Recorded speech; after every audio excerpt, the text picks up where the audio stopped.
El libro de la Virgen del Carmen. Prefacio.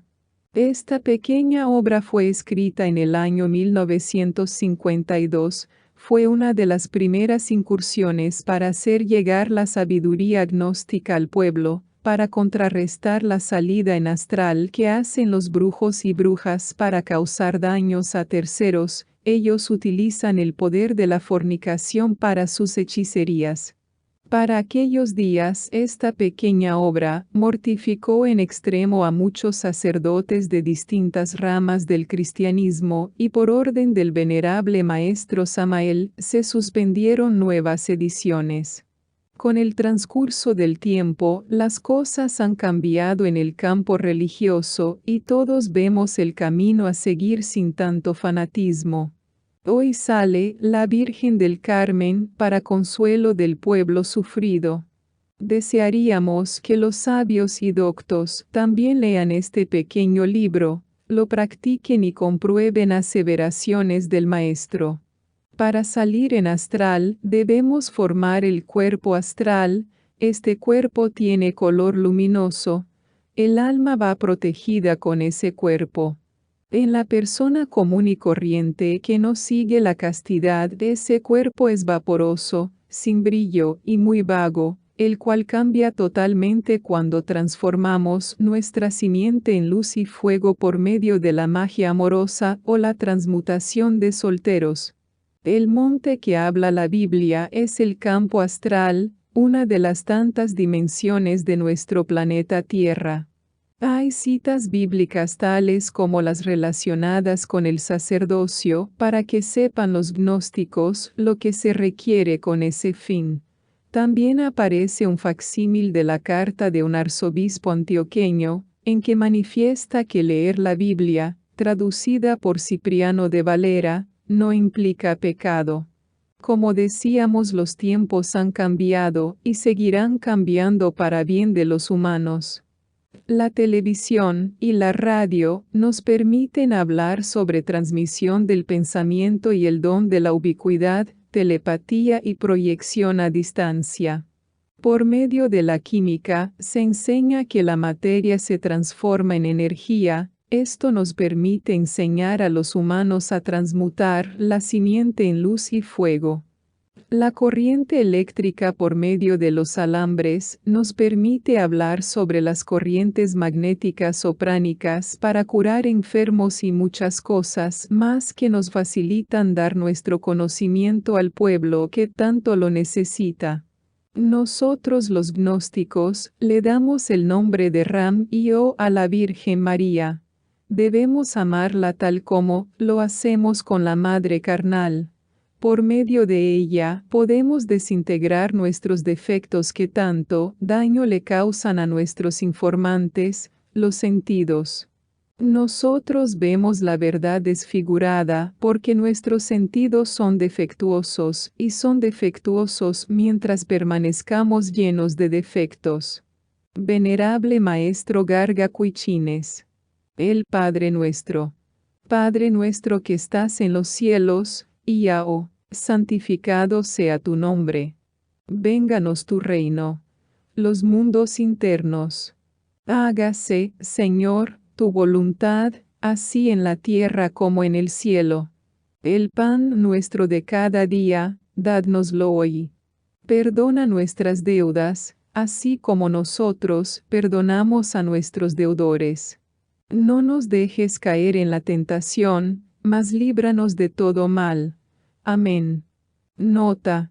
Esta oración fue legada por nuestro Señor el Cristo y contiene 7 peticiones sagradas para que los devotos del sendero pidan como gracia al Altísimo. Los gnósticos tenemos que hacer la voluntad del Padre, así en la tierra como en el cielo, pero generalmente los hombres llaman e invocan a Dios para que Él haga la voluntad de ellos, o sea, al contrario. La salve. Dios te salve Ram y yo, María, llena eres de gracia, el Señor es contigo. Bendita tú eres entre las mujeres, y bendito el fruto de tu vientre Jesús.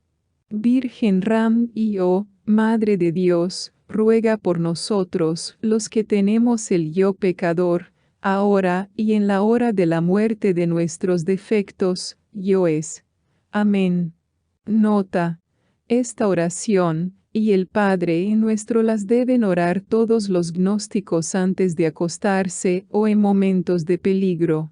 Capítulo 1. La Virgen del Carmen fue la madre del Divino Redentor del mundo. Innumerables escritores han cantado loas a la madre más grandiosa de todos los tiempos. ¿Cómo podríamos definirla? Ni la pluma de Miguel Ángel, no la Madonna de Leonardo da Vinci han logrado traducirnos en formal fiel la imagen de la Virgen María. Innumerables esculturas han tratado de personificar a la Virgen del Carmen, pero ninguna de ellas puede traducir exactamente la fisionomía de aquella gran hija de la luz. Al contemplar con los ojos del alma la inefable figura de aquella divina madre, no vemos nada que no sepa diamantes, rubíes y esmeraldas. Ante los ojos del alma desaparecen por completo las púrpuras y sedas con que se ha querido envolver el recuerdo de María, la divina Madre de Jesús de Nazaret. No fue María aquella verdad mundanal pintada en todas las acuarelas. Con los ojos del Espíritu, solo contemplamos una Virgen morena quemada por el sol del desierto.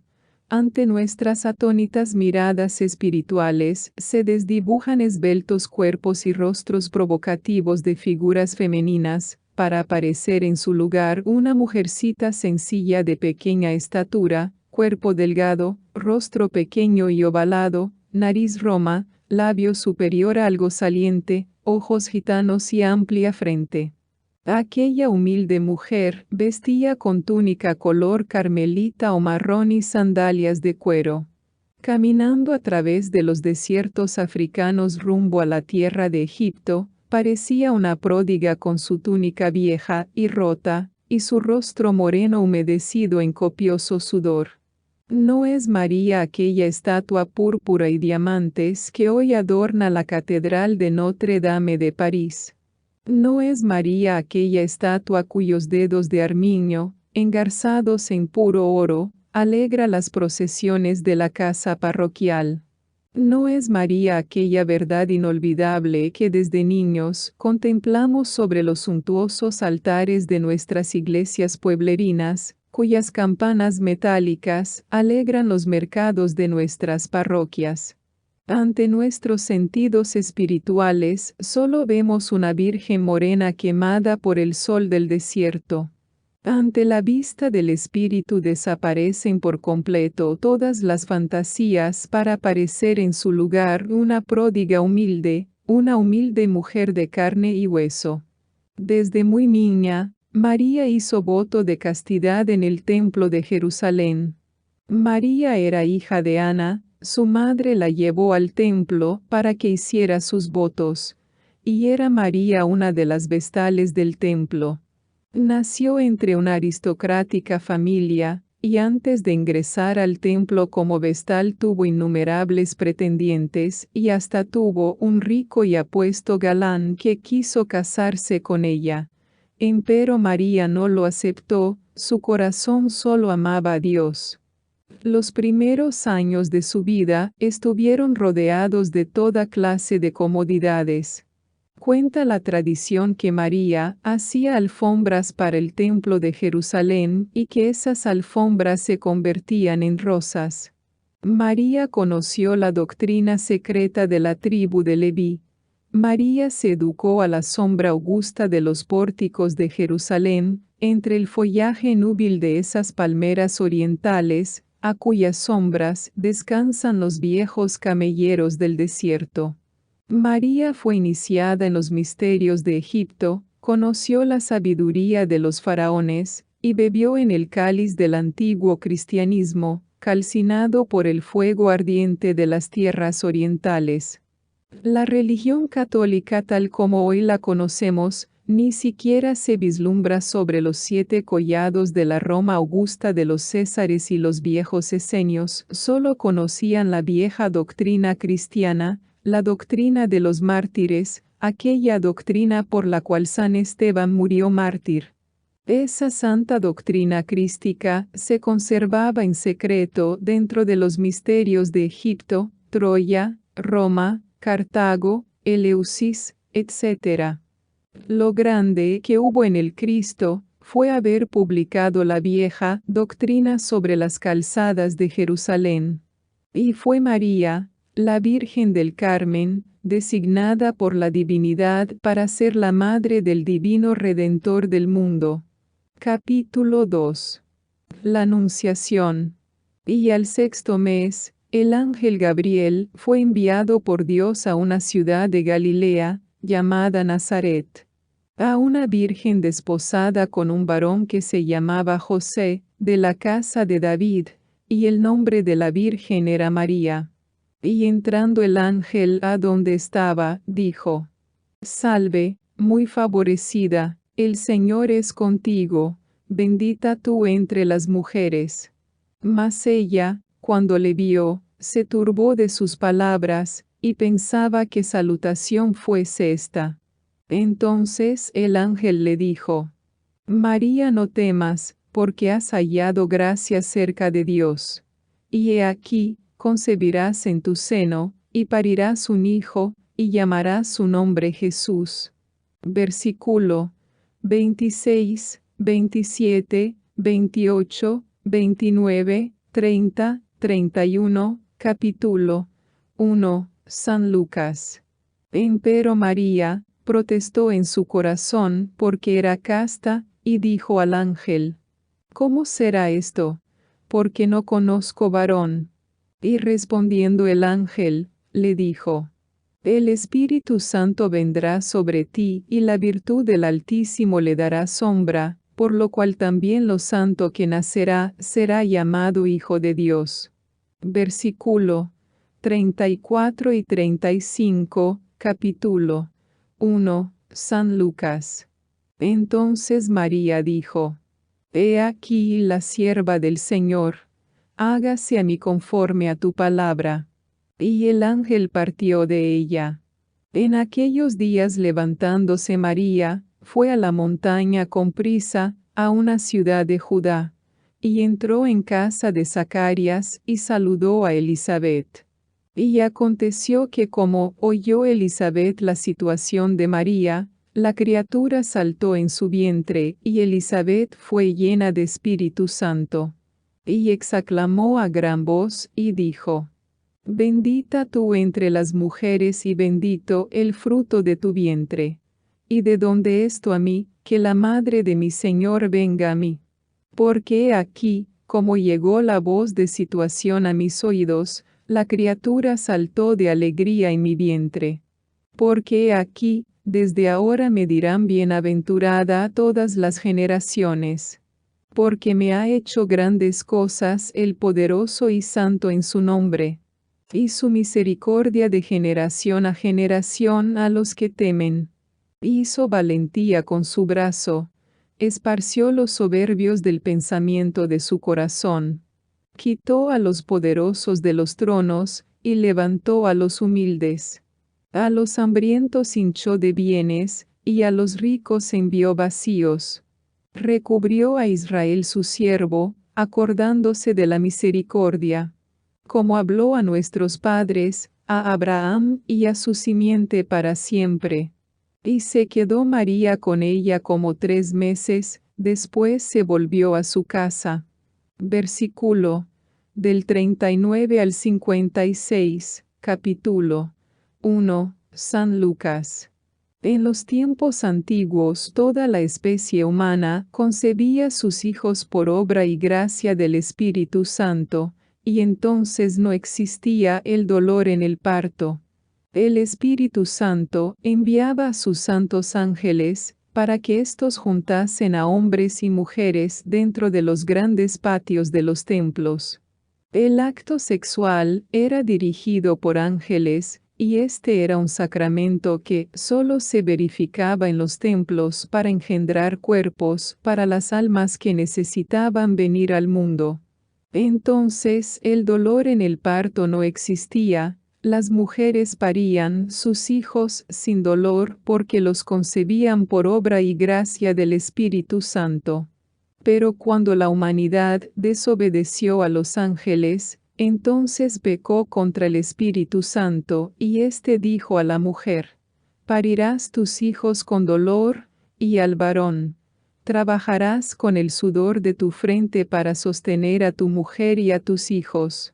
Adán eran todos los hombres de los antiguos tiempos, y Eva todas las mujeres de los antiguos tiempos. María había venido siguiendo el sendero de la castidad y de la santidad, y por ello se sorprendió cuando el ángel le anunció que concebiría un hijo. Ella nos enseñó con su ejemplo el sendero de la castidad. Hoy en día el matrimonio se ha convertido en una licencia para fornicar. Los hombres y mujeres se multiplican por puro placer animal, sin importarles un ápice el Espíritu Santo. Toda unión sexual que se verifica sin permiso del Espíritu Santo es fornicación. Pero esto no lo quieren entender los seres humanos de esta época porque se alejaron de la vieja doctrina que conoció la Virgen María, Madre de Jesús, y que predicó el Cristo sobre los muros invictos de Sión. Todos los sabios del pasado engendraron sus hijos por obra y gracia del Espíritu Santo. Zacarías se sorprendió cuando el ángel le anunció el nacimiento de Juan el Bautista. Juan también fue engendrado por obra y gracia del Espíritu Santo, y fue un ángel quien anunció a Zacarías que su mujer ya anciana concebiría un hijo. Veamos los siguientes versículos bíblicos. Y aconteció que ejerciendo Zacarías el sacerdocio delante de Dios por el orden de su vez, conforme a la costumbre del sacerdocio, salió en suerte a poner el incienso, entrando en el templo del Señor. Y toda la multitud del pueblo estaba fuera orando a la hora del incienso. Y se turbó Zacarías viéndole, y cayó temor sobre él. Mas el ángel le dijo: Zacarías, no temas, porque tu oración ha sido oída, y tu mujer Elizabeth te parirá un hijo, y le llamarás su nombre Juan. Y tendrás gozo y alegría, y muchos se gozarán de su nacimiento.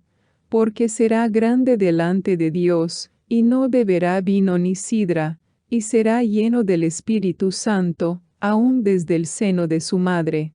Versículo del 8 al 15, capítulo 1, San Lucas. Todos los grandes santos y sabios de los antiguos tiempos nacieron por obra y gracia del Espíritu Santo. Todo matrimonio recto y justo debe concebir por obra y gracia del Espíritu Santo. Aquellos esposos que quieran ser verdaderamente cristianos, deben orar al Espíritu Santo pidiéndole la anunciación. Y el ángel de Dios aparecerá en sueños a los esposos y les anunciará el día y la hora que deben verificar la conexión sexual. Y así, todo hijo será bello y puro desde su nacimiento, porque es concebido por obra y gracia del Espíritu Santo. Hay que dominar las pasiones carnales y cultivar la pureza y la santidad del matrimonio. Honroso es a todos el matrimonio y el lecho sin mancilla, pero a los fornicarios y adúlteros juzgará Dios. Versículo 4, capítulo 12, Hebreos. Que ninguno sea fornicario, o profano, como Esaú, que por una vianda vendió su primogenitura. Versículo 16, capítulo 12, Hebreos.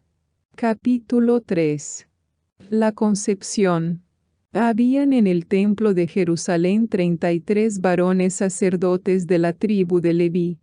José, el padre de Jesús de Nazaret, era uno de los 33 ancianos del templo de Salomón. Después de la anunciación, el sumo sacerdote ordenó que todos los 33 sacerdotes del templo depositaran sus varas detrás del altar. Y se dispuso que aquella vara que amaneciera florida, sería la del esposo de María.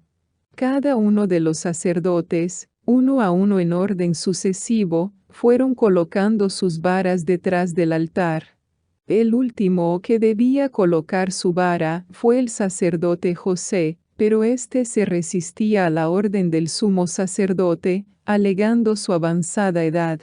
Empero, tuvo que obedecer la orden, y depositó su vara detrás del altar. Al otro día, muy de mañana, fueron los sacerdotes al altar para recoger sus varas, y cuánta no sería su sorpresa al hallar la vara de José toda florecida. Así fue como se designó a José por esposo a María. Y fue la Virgen del Carmen sacada del templo y depositada en la casa de un ciudadano honorable de Jerusalén, para guardar la hora de la concepción. Y el ángel Gabriel escogió día y hora en que los esposos verificaron el acto sexual como un sacrificio en el altar del matrimonio para brindarle el cuerpo al divino Redentor del mundo. Y María fue virgen antes del parto, en el parto y después del parto, porque era virgen del alma, y porque la concepción se verificó por obra, es decir, por orden y gracia del Espíritu Santo. El acto sexual, cuando es ordenado por ángel, engendra hijos por obra y gracia del Espíritu Santo. El acto sexual para los puros es puro, y para los impuros es impuro. Cuando nosotros miramos el acto sexual con ojos de ángel, es angélico, empero cuando lo miramos con ojos de malicia, es demoníaco. Cuando se verifica el acto sexual por orden de ángel es santo. Pero cuando se verifica el acto sexual por orden del diablo, es satánico. María no tuvo dolor en el parto, porque concibió su hijo por obra y gracia del Espíritu Santo, y todos los esposos y esposas del mundo podrían imitar a María y a José, concibiendo sus hijos por obra y gracia del Espíritu Santo, no fornicando. Esta es la clave maravillosa que permitirá que nazcan niños inteligentes y llenos de belleza. Lo importante es saber abstenerse y orar al Espíritu Santo diariamente, y a su santo ángel Gabriel, para que en sueños nos haga partícipes de la Anunciación. Y entonces el ángel del Señor revelará en sueños el día y la hora en que los esposos pueden verificar el acto sagrado de la fecundación. Esta concepción del Espíritu Santo convertirá cada hogar en un paraíso, y desaparecerán los desencantos amorosos, y habrá felicidad. Toda oración al ángel Gabriel se hará así. Jehová de los ejércitos, si te dignares mirar la aflicción de su sierva, y te acordares de mí, y no te olvidaras de tu sierva, mas dieres a tu sierva un hijo varón, yo lo dedicaré a Jehová todos los días de su vida, y no subirá navaja sobre su cabeza. Versículo 11, capítulo 1, Samuel. Capítulo 4. El monte. Nosotros somos almas que tenemos cuerpo, pero el cuerpo no es sino el vestido del alma. El cuerpo no piensa, la que piensa es el alma. El cuerpo no ama, la que ama es el alma. El cuerpo no desea, quien desea es el alma. El cuerpo es únicamente un vestido del alma. Durante las horas de sueño, el alma se sale del cuerpo y visita todos aquellos lugares que le son familiares. Durante las horas de sueño, el alma vaga por el sagrado monte de que nos hablan los santos de los evangelios. La Biblia nos habla sobre el monte en los siguientes versículos. Y aconteció como 8 días después de estas palabras, que tomó a Pedro, a Juan y a Jacobo y subió al monte a orar. Y entre tanto que oraba, la apariencia de su rostro se hizo otra, y su vestido blanco y resplandeciente. Y he aquí 2 varones que hablaban con él, los cuales eran Moisés y Elías, que aparecieron en majestad, y hablaban de su salida, la cual había de cumplir en Jerusalén. Y Pedro y los que estaban con él estaban cargados de sueño, y como despertaron, vieron su majestad, y aquellos dos varones que estaban con él. Y aconteció, que apartándose ellos de él, Pedro dice a Jesús: Maestro, bien es que nos quedemos aquí, y hagamos 3 pabellones, uno para ti y uno para Moisés, y uno para Elías, no sabiendo lo que decía. Y estando él hablando de esto, vino una nube que los cubrió, y tuvieron temor, entrando ellos en la nube. Y vino una voz de la nube, que decía: Este es mi Hijo amado, a él oíd. Y pasada aquella voz, Jesús fue hallado solo, y ellos callaron, y por aquellos días no dijeron nada a nadie de lo que habían visto. Y aconteció al día siguiente, que apartándose ellos del monte, gran compañía les salió al encuentro. Versículo 28 al 37, capítulo 9, San Lucas. Ese monte que hablan los evangelios es el espacio. Durante las horas del sueño, todas las almas vagan por el monte y visitan diferentes lugares, van a donde su corazón las lleve. En sueños, nuestras almas hablan con seres distantes, hablan con otras almas y pueden conversar con los ángeles. Cuando se dice que Cristo y Pedro, Juan y Jacobo subieron al monte a orar, y que el Cristo se transfiguró en presencia de ellos, hemos de entender que los cuerpos de carne y hueso de ellos dormían mientras sus almas oraban fuera del cuerpo, en el monte. Todo ser humano puede visitar el monte a voluntad. Lo importante es comprender que nosotros somos almas que tenemos cuerpos, y que podemos entrar y salir del cuerpo a voluntad. Todo cristiano puede aprender a salir del cuerpo a voluntad. La clave es la siguiente. Acuéstese la persona en su lecho, adormézcase y cuando ya se encuentre dormitando levántese de su lecho con suavidad, cuidándose de no despertar de su sueño. Luego salga de su cuarto, de un pequeño saltito con la intención de flotar, y así volando, cada cual puede ir a donde su corazón le lleve. La madre podrá visitar a su hijo distante, verlo y conversar con él. Ese esposo podrá visitar a su lejana esposa, verla, y ella a su vez podrá hacer lo mismo. Esta no es una práctica mental, no se trata de un asunto mental, cuando decimos que el cristiano debe levantarse de su cama con suavidad, se debe hacer esto, así tal como se oye, pero cuidando el sueño, porque el poder para entrar al monte está en el sueño. Lo importante es dejar la pereza y levantarse de su lecho en el momento de estar dormitando. En el monte, todas las almas pueden conversar con la Virgen del Carmen y con el Hijo querido de sus entrañas. La Virgen Santísima del Carmen llora por todas las mujeres y vela por todos los humanos. En el monte, la Virgen del Carmen aparece vestida con su túnica carmelita. Lleva un manto carmelita y marrón sobre su cabeza, lleva un escapulario en sus manos, y su cabeza va ceñida por una corona. Esta es la Virgen Morena, la Virgen del Monte. Capítulo 5. El discernimiento. En nuestro pasado capítulo dijimos que cuando el cuerpo duerme el alma vaga por el sagrado monte. El alma se ocupa durante las horas del sueño en los mismos oficios y ocupaciones del día. Fuera del cuerpo, los comerciantes compran y venden en sus almacenes, sin darse cuenta de que están fuera del cuerpo.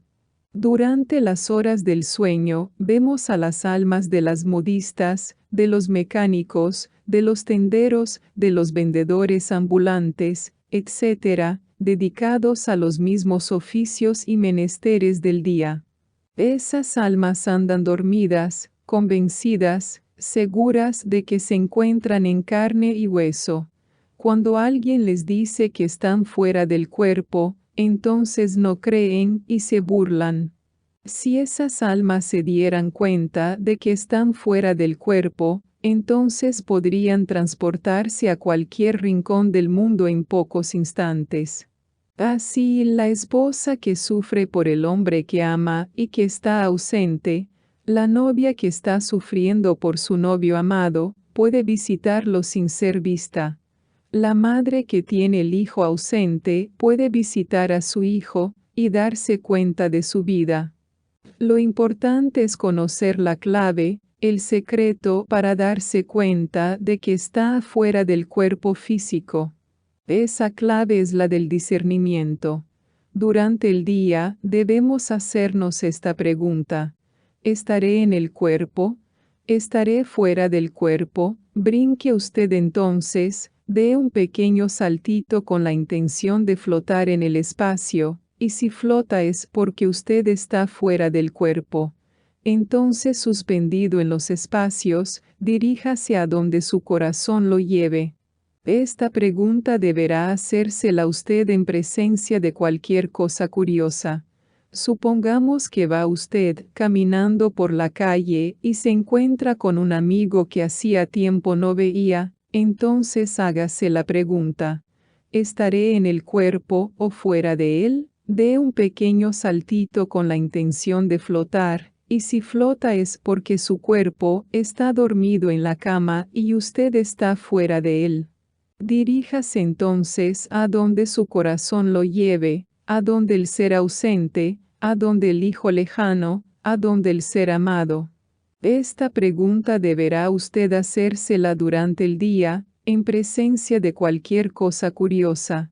Un tumulto, un objeto raro, el encuentro con un fallecido, el encuentro con un amigo lejano, en fin, en presencia de cualquier detallito insignificante.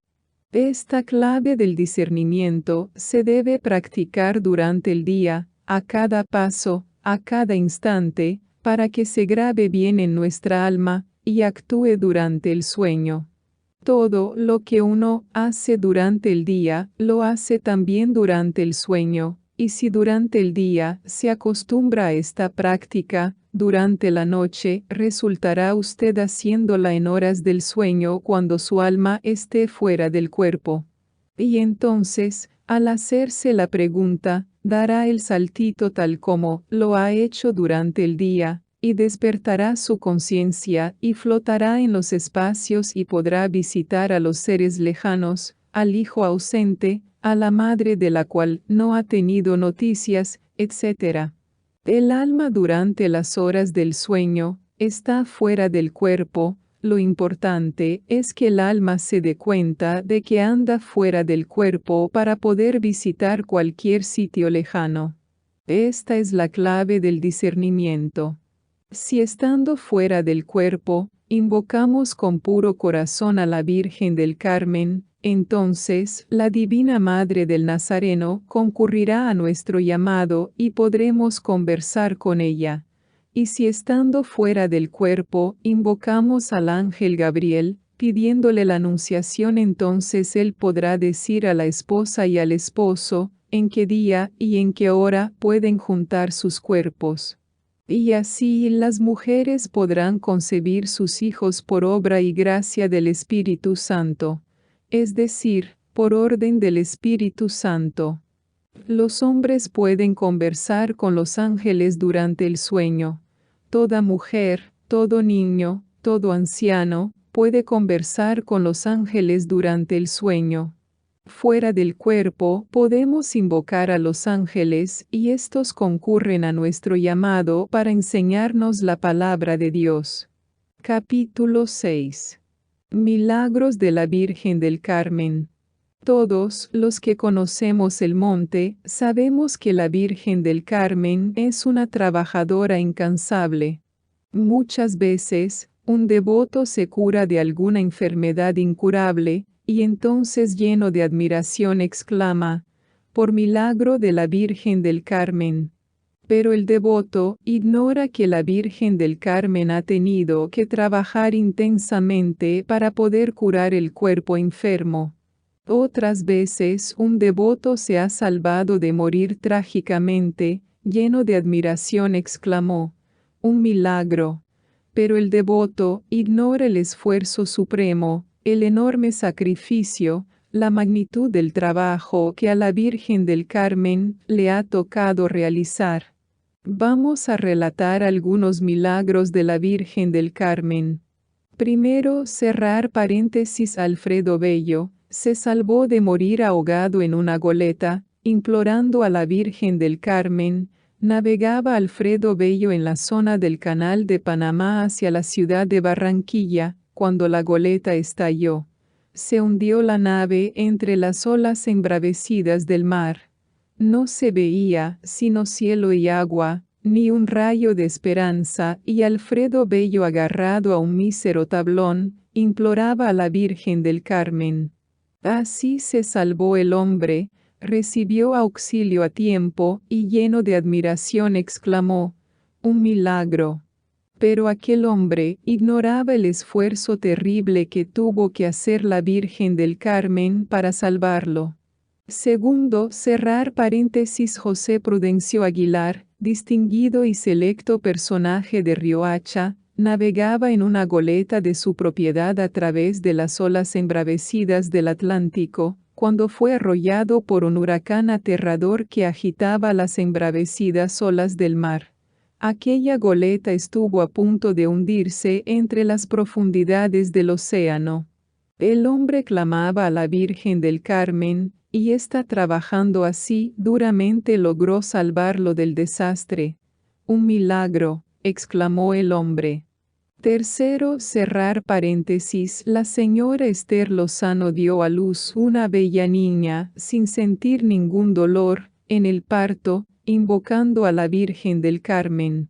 «Un milagro», exclamó, sin darse cuenta la dama del enorme trabajo científico que tuvo que realizar la Virgen del Carmen para salvarla. La señora agradecida bautizó a su hija con el nombre de la Virgen del Carmen. Cuarto, cerrar paréntesis. En el año 1940, viajando en una lancha de Tacamocho a Gamarra, una señorita de nombre Emilia Hernández cayó al agua en instantes en que iba por un balde de agua. La dama estuvo 4 horas entre las olas embravecidas el río Magdalena, agarrada a una insignificante rama, y se salvó de las garras de la muerte, invocando a la Virgen del Carmen. El nombre de la lancha era Manzanares. La Virgen del Carmen tuvo que luchar muchísimo para salvar a la dama.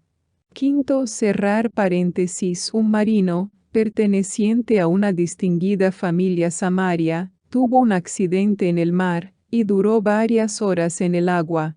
Al ser sacado volvió en sí, y todos exclamaron, «Un milagro de la Virgen del Carmen». Sexto, cerrar paréntesis. En alguna ocasión, un hombre que subía por un collado del Tolima, fue atacado por un perro rabioso. El animal aullaba entre tinieblas de la noche. El hombre temoroso, invocó a la Virgen del Carmen, y la bestia huyó despavorida. No hay duda de que ese animal era un ser tenebroso del abismo. Séptimo, cerrar paréntesis. ¿Y qué diríamos de aquella niña que se salvó al estrellarse el avión en que viajaba? La nave aérea transportaba de Alemania a los Estados Unidos una gran cantidad de niños refugiados, cuando se estrelló en Estados Unidos. Perecieron todos esos niños, pero no se explica cómo y de qué manera se encontró a cierta distancia del avión a una niña completamente sana y sin el menor rasguño. La Virgen del Carmen realizó ese maravilloso trabajo, ese formidable milagro. Aceptamos que por ley del destino la niña debía morir todavía, pero inevitablemente se necesitaba una intervención, y ella fue precisamente la de la Virgen del Carmen. Capítulo 7. La naturaleza. La naturaleza es una madre siempre virgen. La naturaleza es siempre virgen y siempre madre. La naturaleza es una madre austera y bondadosa. La conciencia de la naturaleza enseña al tímido pajarillo a construir su nido. La conciencia de la naturaleza palpita en el corazón del árbol, en el corazón del tímido gusanito que se arrastra por la tierra, en el corazón del águila que altanera bate sus alas intrépidas sobre las moles gigantescas de granito, que se enclavan con sus torres almenadas entre el azul del cielo. La conciencia de la naturaleza enseña al niño a buscar el pecho de su madre, y enseña a las aves a levantar el vuelo. La conciencia de la naturaleza da forma a todas las cosas, organiza los pétalos de las flores que embalsama el aire con sus perfumes, y ordena el movimiento de los astros entre la magnífica orquestación del infinito. La naturaleza es una madre austera y amorosa. Cuando penetramos en el monte, la vemos dentro de su templo magnífico, con su corona de oro, y su túnica blanca resplandeciente, gobernando a los elementos en lucha. Cuando la humanidad molesta demasiado, ella hace lo que todas las madres con sus hijos. Les regala juguetes para que se diviertan, deposita en la mente de los inventores, la radio, el avión, el automóvil, etc., para que sus hijos se diviertan, mientras se hacen maduros para estudiar la sabiduría de Dios. Todos los ángeles inocentes de la tierra, del agua, del fuego y del aire, obedecen a la bendita diosa del mundo. María, Adonia, Insoberta, Isis, Astarte, han simbolizado siempre a la Virgen Celestial de la naturaleza. La naturaleza es un gran taller, donde Dios trabaja. La naturaleza es el templo de la Virgen Madre del mundo. Capítulo 8. La Iglesia Gnóstica. Ahora vamos a enseñarles a los devotos de la Virgen del Carmen el sendero del verdadero cristianismo. Estudiemos el capítulo 3 de la primera epístola del apóstol San Pablo a Timoteo. Veamos. Palabra fiel. Si alguno apetece obispado, buena obra desea. Conviene, pues, que el obispado sea irreprensible marido de una mujer, solícito, templado, compuesto, hospedador, apto para enseñar, no amador del vino, no heridor, no codicioso de torpes ganancias, sino moderado, no litigioso, ajeno a la avaricia, que gobierne bien su casa, que tenga sus hijos en sujeción con toda honestidad. Porque el que no sabe gobernar su casa, ¿cómo cuidará la de la iglesia de Dios? No un neófito, porque inflándose no caiga en juicio del diablo. También conviene que tenga buen testimonio de los extraños, porque no caiga en afrenta y en lazo del diablo.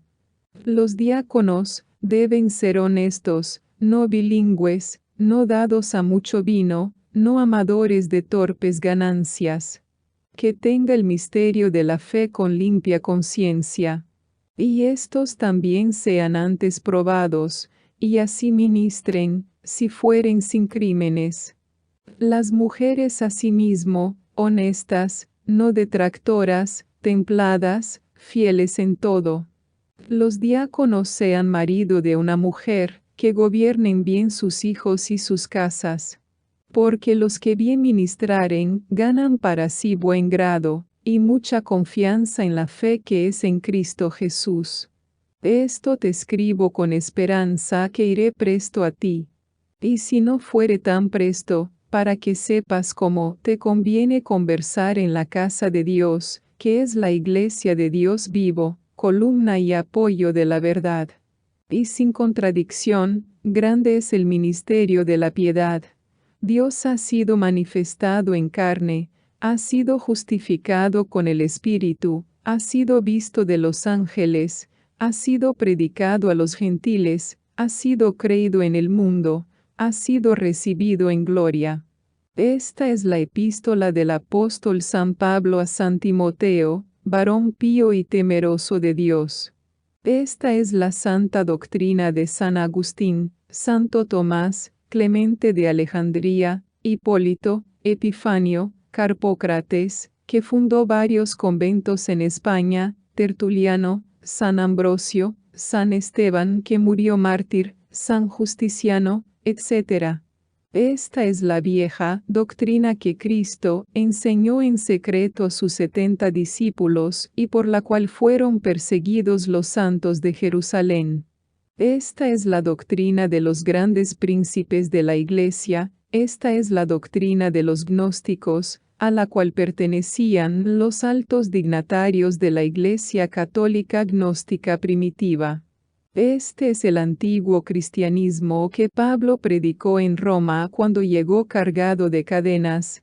Este es el cristianismo que estudió la Virgen del Carmen bajo la sombra augusta del Templo de Jerusalén.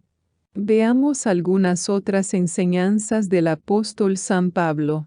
Seguid la caridad, y procurad los dones espirituales más sobre todo que lo profeticéis. Porque el que habla en lenguas, no habla a los hombres, sino a Dios, porque nadie lo entiende, aunque en espíritu hable misterios. Mas el que profetiza, habla a los hombres para edificación, y exhortación y consolación. El que habla lengua extraña, a sí mismo se edifica, mas el que profetiza, edifica la iglesia. Así que quiera que todos vosotros habléis lenguas, empero más que profetizaseis, porque mayor es el que profetiza que el que habla lenguas, si también lo interpretare, para que la iglesia tome edificación. Ahora pues, hermanos, si yo fuere a vosotros hablando lenguas, ¿qué os aprovecharé, si no os hablare, o con revelación, o con ciencia, o con profecía, o con doctrina? Versículo 1 al 6, capítulo 14, Corintios. Así pues, San Pablo de Tarso aconseja a todos los buenos cristianos que practiquen la caridad, que procuren los dones espirituales, y sobre todo que profeticen. Si hablare alguno en lengua extraña, sea esto por 2, o a lo más 3, y por turno, mas uno interprete. Y si no hubiese intérprete, calle en la iglesia y hable a sí mismo y a Dios. Asimismo los profetas hablen 2 o 3, y los demás juzguen. Y si a otro que estuviere sentado, fuere revelado, calle el primero. Porque podéis todos profetizar uno por uno, para que todos aprendan, y todos sean exhortados. Y los espíritus de los que profetizaren, sujétense a los profetas. Porque Dios no es Dios de disensión, sino de paz, como en todas las iglesias de los santos. Vuestras mujeres callen en las congregaciones, porque no les es permitido hablar, sino que estén sujetas, como también la ley dice. ¿Qué ha salido de nosotros la palabra de Dios? ¿O a vosotros solos ha llegado? Si alguno a su parecer es profeta, o espiritual, reconozca lo que os escribo, porque son mandamientos del Señor. Mas el que ignore, ignore. Así que hermanos, procurad profetizar, y no impidáis el hablar lenguas. Empero hágase todo decentemente y con orden. Versículo 27 al 40, capítulo 14, Corintios. Todo buen cristiano puede recibir al Espíritu Santo y profetizar, pero el que quiera volverse profeta tiene que volverse completamente casto y santo. La iglesia de nuestro Señor Jesucristo no es de este mundo, Él mismo lo dijo. Mi reino no es de este mundo. En el monte del Dios vivo, hay una iglesia, invisible para los ojos de la carne, pero visible para los ojos del alma y del espíritu.